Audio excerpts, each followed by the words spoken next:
Bharatiya Janata party के राष्ट्रीय उपाध्यक्ष आदरणीय श्याम जाजू जी, मंच पर आसीन कार्यक्रम के अतिथि स्वामी विवेकानंद ब्रह्मचारी जी, मंच पर आसीन राजेंद्र फड़के जी, आदरणीय लेफ्टिनेंट जनरल जी, मेजर साहब श्रीवास्तव जी, और बहुत ही एक अच्छा कार्यक्रम को आयोजन करने वाले सैल्यूट तिरंगा के राष्ट्रीय अध्यक्ष राजेश झा जी, कार्यक्रम का कुशल संचालन कर रही सैल्यूट तिरंगा परिवार की दिल्ली प्रदेश की अध्यक्षा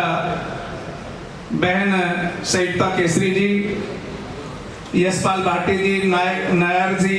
विनोद सोलंकी जी, और सैल्यूट तिरंगा परिवार के अन्य प्रदेशों से आए हुए स्टेट प्रेसिडेंट, कारगिल में शहीद हुए ऐसे शहीदों के परिवार के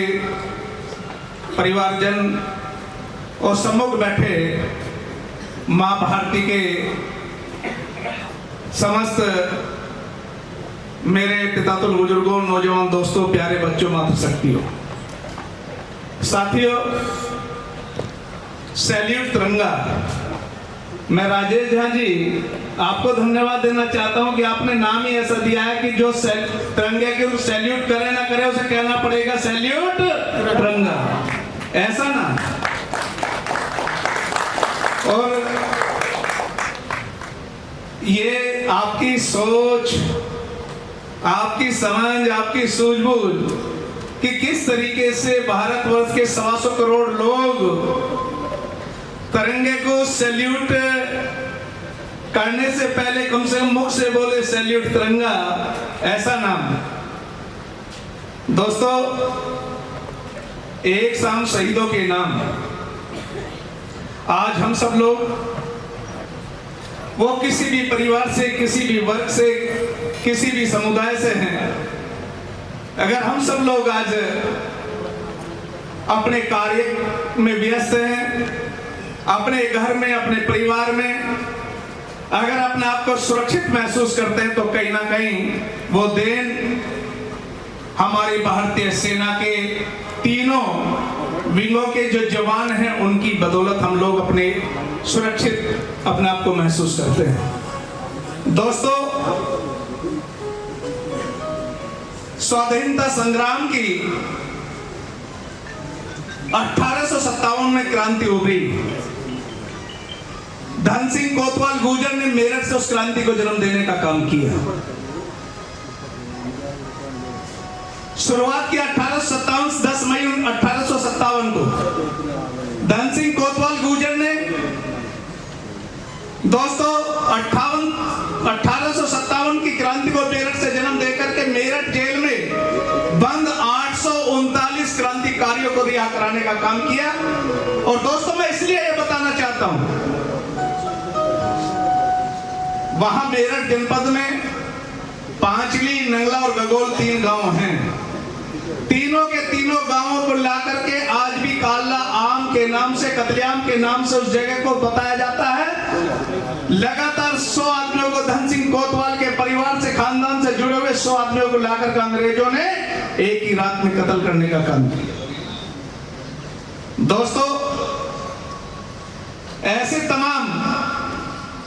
हमारे देश में जिनकी बदौलत आज हम आजाद भारत में हैं, सरदार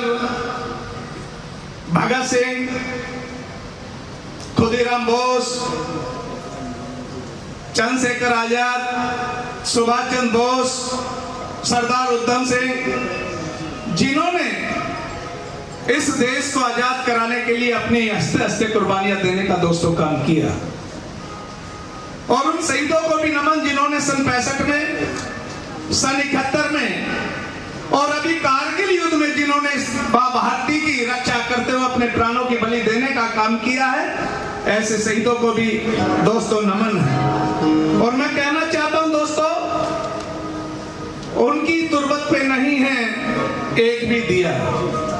उनकी तुरबत पे नहीं है एक भी दिया, जिनके खून से जलते हैं ये चिरागे वतन, जगमगा रहे मकबरे उनके बेचा करते थे जो वही शहीदों के कफन। दोस्तों, आज जिन शहीदों ने कुर्बानी दे करके इस देश को आजाद कराने का काम किया और आज भी यदा कदा इस मां भारती की रक्षा के लिए, देश की रक्षा के लिए,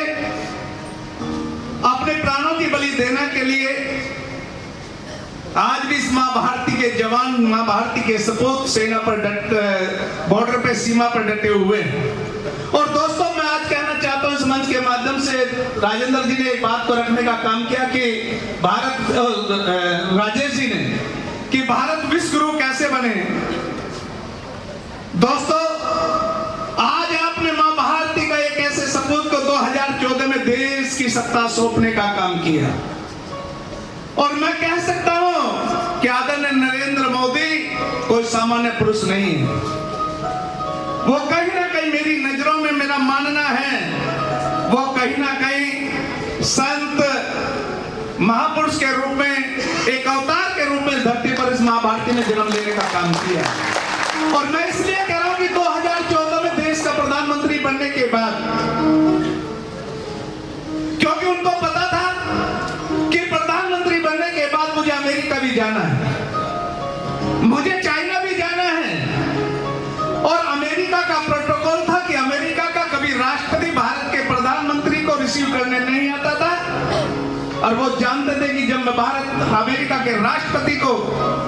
उसका स्वागत करने के लिए, उसको रिसीव करने के लिए जब मैं जा सकता हूं तो उसको भी मुझे आना पड़ेगा। लेकिन दोस्तों, मैं कह रहा हूं कि इसलिए सामान्य पुरुष नहीं है, उन्होंने एक योजना बनाई। और योजना क्या थी कि अब प्रधानमंत्री जी ने योजना बनाई कि मुझे अमेरिका जाना है, और अमेरिका जाने के बाद मुझे उस चीज को भी तोड़ना है कि जब भारत का प्रधानमंत्री अमेरिका के राष्ट्रपति का स्वागत करने के लिए, उसको रिसीव करने के लिए आ सकता है, तो अमेरिका के राष्ट्रपति को भी आना पड़ेगा। योजना क्या थी? अमेरिका के अंदर भारत मूल के 1.5 लाख लोगों को इकट्ठा किया गया। भारत के मूल नागरिकों को अमेरिका के अंदर 1.5 लाख लोगों को इकट्ठा किया गया, और कहा गया कि आदरणीय नरेंद्र मोदी जी उनसे रूबरू होना चाहते हैं, उनके साथ संवाद करना चाहते हैं। दोस्तों, अमेरिका की धरती पर ऐसी एक ऑडिटोरियम में, ऐसी एक पंडाल में जब भारत के मूल नागरिकों को 1.5 लाख लोगों को इकट्ठा किया गया, और अमेरिका के राष्ट्रपति बराक ओबामा ने जब देखने का काम किया कि आदरणीय नरेंद्र मोदी जी को देखने के लिए अमेरिका के अंदर 1.5 लाख लोग जब इकट्ठा हो सकते हैं, तो दोस्तों उनको अपना प्रोटोकॉल तोड़ करके आदरणीय नरेंद्र मोदी जी को रिसीव करने हवाई अड्डे आना पड़ा। और दोस्तों, मैं ये कह रहा हूं कि इसलिए सामान्य पुरुष नहीं है कि जब आदरणीय नरेंद्र मोदी जी बराक ओबामा के साथ उस पंडाल में पहुंचते हैं, धरती किसकी? अमेरिका की। उनको नागरिकता कहां की थी? अमेरिका की। और जैसे नरेंद्र मोदी बराक ओबामा के साथ उस पंडाल में बढ़ते हैं, तो अमेरिका की धरती पर नारा लगता है, भारत माता की जय। ऐसा सपूत जिसने, जो अपने आप को विश्व का सबसे बड़ा ताकतवर देश, ताकतवर आदमी, उस देश में भारत माता की जय के नारे लगवाने का काम अगर किसी ने किया है, तो उसका नाम है नरेंद्र मोदी। इसलिए दोस्तों, अभी आपने देखा कि जब 2014 से 2019 तक का कार्यकाल गया, लोगों ने 2019 में तमाम तरह की चर्चाएं करने का काम किया, लेकिन दोस्तों अभी आदरणीय देश के गृह मंत्री